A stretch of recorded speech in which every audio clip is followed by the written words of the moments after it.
দুপুরের খাবার বড় অলরেডি খাচ্ছে। শশা কাটার বারো দেয় নাই, বাইরে যাওয়া লাগবে। ওয়াও মাশাআল্লাহ, কি যে সুন্দর। আসসালামু আলাইকুম, বিসমিল্লাহির রহমানির রহিম। আজকে শুক্রবারের সকালে বাজার করে আনলো আমার বর। তো বাজারগুলো খুবই সুন্দর, একদম টাটকা ফ্রেশ। আর এই তো মাছ আনলো গরিবের ইলিশ। আর গরিবের ইলিশ, এত বড় ইলিশই আমরা আগে খেতাম অনেক দিন ধরে জাল করে করে, তখন ফ্রিজ ছিল না, মা রান্না করে দিত। আর কি যে সুন্দর সেন্ট বের হতো, মনে হয় সারা পাড়া জুড়ে গন্ধে মমা করতেছিল। আর এই তো দুপুরের রান্না করা খাবার, যেগুলা রান্না করব অলরেডি গুছিয়ে নিয়েছিলাম। আর এই তো আমার সেই শখের কড়াই গুলোতে রান্না করব। এই মানে পাত্রে তিনটা ব্যবহার করি নাই, আজকে ব্যবহার করবার। সকালে একটাতে মানে খিচুড়ি রান্না করেছিলাম। আর এই তো মাংস ধুয়ে এনে তুলে দিচ্ছিলাম। তারপরে চুলা আগে মানে ময়লা মেখে আছে, একটু পরিষ্কার করে নিলাম টিস্যু পেপার দিয়ে। তারপরে এই তো মাংস মাখিয়ে নেব। মাংসগুলো খুব সুন্দর মাংস দিয়েছে আজকে। আর এই তো পেঁয়াজ রসুন কাঁচামরিচ দিয়ে দিলাম, আদা বাটা জিরা বাটা রসুন বাটা একসঙ্গেই আমি বেটে রাখি। বেশ কিছুদিন খাই না, মানে আমি মানে 2-3 সপ্তাহের জন্য করে রাখি, সেইটাই মানে খাই। মানে বেশি করে যে করে রাখবো সেটা করি না, মানে সেটার স্মেলটা আলাদা হয়ে যায় সেই জন্য। আর এই তো হলুদ মরিচের গুঁড়ো কিন্তু আমি বাড়িতেই ভাঙ্গাই, অনেক সুন্দর হয়।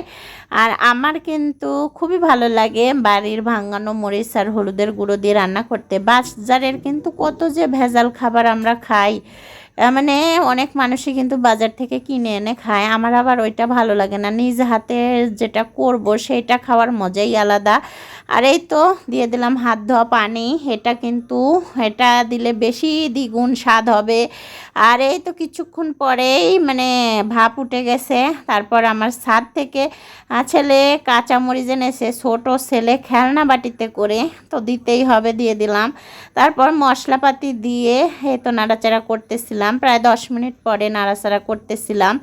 আমি মাংস মাখিয়ে দেওয়ার 10-15 মিনিট পর হাত দেই, খুন্তি দিয়ে নাড়াচাড়া করি, নইলে মানে একটা মাখা মাখা যে জিনিসটা মানে কষিয়ে রান্না করব সেজন্য এটা করি, এতে বেশি টেস্ট হয়। দেখবেন অনেক রান্না করা লোকেরা যারা বড় বড় জায়গায় রান্না করে তারা এই কাজটা করে, আমিও দেখি। আর এই তো আলু দিতেই আমার বর এসে বলছে, তুমি আলু দিচ্ছ আবারও? তো আমি বলছিলাম আলু তো দেবই। ও কিন্তু কিছুটা নাড়ছে মাংস, আমি ভিডিও ক্লিপ নিয়েছি। হুট করে চলে গেছে, যেহেতু দ্রুত আমি দিয়ে দিয়েছি, তো ভিডিও ক্লিপটা মানে ছোট করব জন্য। আর এই তো চচ্চড়ি বসিয়ে দিয়েছি আর একটা নতুন কড়াইয়ে। তো আমার কাছে কিন্তু এটাও খুব মজা হয়েছিল খেতে, মাশাআল্লাহ। আমার সিলভার কাপ মাছের পেটি দিয়ে চচ্চড়ি খুবই ভালো লাগে।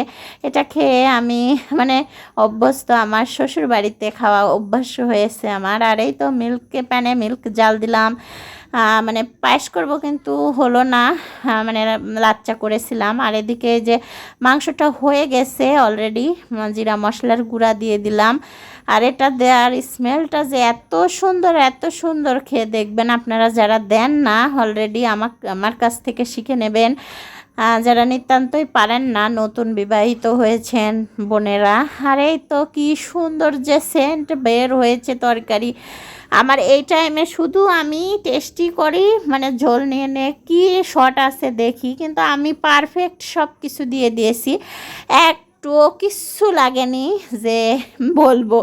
আমার আবার হাতে এমন হাত যে কোনো কিছু পরবর্তীতে দিতে হয় না, সব কিছু পারফেক্ট হয়।